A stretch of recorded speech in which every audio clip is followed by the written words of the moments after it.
How to make a playlist on Spotify. Hey everyone, welcome back to another tutorial video. In today's video, I'll show you how you can create a new playlist on Spotify.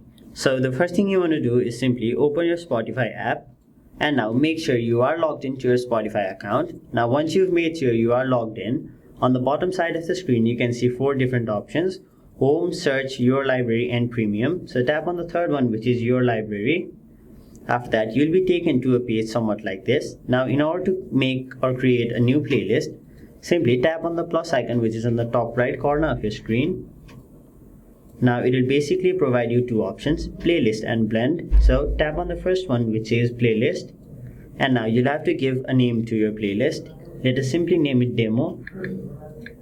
And then tap on the option create. Now you have created a playlist. Now in order to add songs to your playlist, simply tap on the option add songs. And now you can search all of the songs you want to be on your playlist. So once you found the song, simply tap on this plus icon just right to the song. And then you can add various songs to your playlist. Now once you've done, if you look at your playlist, you can see all of the different songs you've added to your playlist. So that was basically how you create or make a new playlist on Spotify. That was it for this video. Hope this video was helpful to you guys, and if it was, make sure you like this video and subscribe to our channel so that you don't miss out on further videos such as these.